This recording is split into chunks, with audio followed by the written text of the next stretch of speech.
Hello friends, இந்த வீடியோவில் இன்றைக்கி என்ன பார்க்க போகிறோம் அப்படின்னு பார்த்தீங்கன்னா, எஸ்ஜிடி டிஆர்பி 21/7/2024 நடந்த கொஷின் பேப்பர்லேருந்து கொஷின் நம்பர் 142 தான் பார்க்க போகிறோம். அதற்கான answer, book proof, page number, எக்ஸ்ப்ளனேஷனோடு பார்க்கலாம். கொஷின் பாருங்கள், பொறுத்துக தான் கொடுத்துருக்காங்க. அதற்குரிய அலகு கொடுத்துருக்காங்க. ஒரு பக்கம் என்ன கொடுத்துருக்காங்கன்னா, அழுத்தம், அடர்த்தி, 1 கிராம் எடை, உந்து விசைன்னு கொடுத்துருக்காங்க. ரைட் சைடில் அதனுடைய அலகுகள் தான் கொடுத்துருக்காங்க.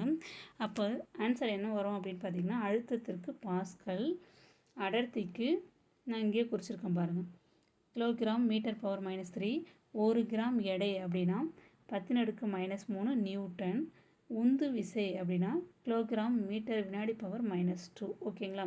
இதில் உந்து விசையின் அலகு நியூட்டன், நியூட்டனுடைய அலகு தான் வந்து கிலோகிராம் மீட்டர் வினாடி பவர் -2. இப்படியும் கொஷின்ஸ் கேட்டிருக்காங்க பாருங்கள். ஓகேங்களா? டைரெக்டாக உந்து விசையின் அலகுன்னு கேட்காம, உந்து விசையினோட அலகு நியூட்டனு, நியூட்டனுடைய அலகு தான் இந்த ரைட் சைடில் கொடுத்துருக்காங்க, கிலோகிராம் மீட்டர் வினாடி பவர் -2. ஓகேங்களா? இப்போ இதுலேருந்து ஆன்சர் என்ன அப்படின்னு பார்த்தீங்கன்னா, இதில் நீங்கள் பாருங்கள், இது ஏ. அப்போ 3, 4, 1, 2, 3, 4, 1, 2. அப்போ ஆப்ஷனில் எங்கே இருக்குது பாருங்கள், ஆப்ஷன் பியில் இருக்குது பாருங்கள், 3, 4, 1, 2. இப்படி தான் வருது, இந்த ஆர்டரில் தான் இருக்குது ஆன்சரு. இப்போ ஆப்ஷன் பி தான் கரெக்டான ஆன்சர். அதுக்கான ப்ரூஃப் நம்ம பார்க்கலாம். 8th ஸ்டாண்டர்ட் புக்கில் பேஜ் நம்பர் 14 இருக்கும் பாருங்கள். உந்து விசையின் அலகு நியூட்டன்னு கொடுத்துருக்காங்க. ஓகேங்களா? இந்த நியூட்டனின் அலகு தான் அங்கே எடுத்து நீங்கள் அங்கே எழுதியிருக்காங்க, அங்கே கொடுத்துருக்காங்க. அதே மாதிரி அழுத்தத்தின் அலகு வந்து பாஸ்கல். இதுவும் இவங்க பொறுத்துகையில் நம்ம இப்போ பார்த்தோம். அடுத்தது அழுத்தத்தின் அலகு என்ன ஃபார்முலா, நியூட்டன் பை சதுர மீட்டர். ஓகேங்களா?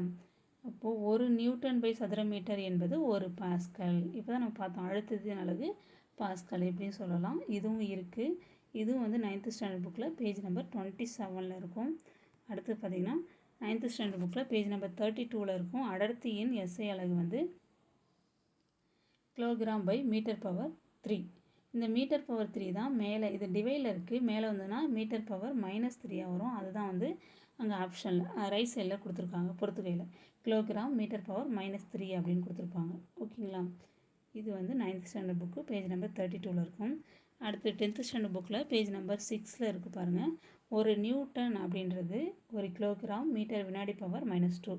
அங்கே உந்து விசைக்கான அலகு நியூட்டன், 1 நியூட்டன், அந்த நியூட்டன் நம்ம தெரிஞ்சுக்கிட்டு அந்த நியூட்டனுடைய அலகு தான் வந்து ரைட் சைடில் கொடுத்துருக்காங்க. அது சரியாக பொருத்தணும். 1 கிலோகிராம்ன்றது, 1 நியூட்டன்றது 1 கிலோகிராம் மீட்டர் வினாடி பவர் -2.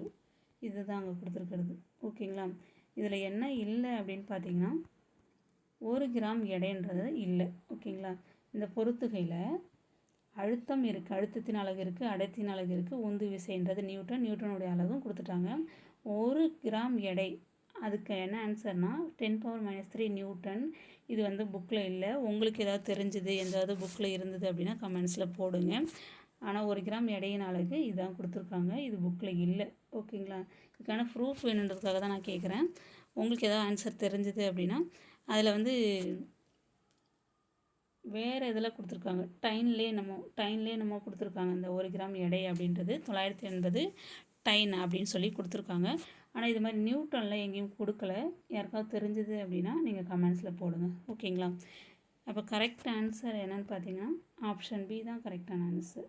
இந்த வீடியோ உங்களுக்கு பயனுள்ளதாக இருக்கணும்னு நம்புகிறேன். Thank you friends.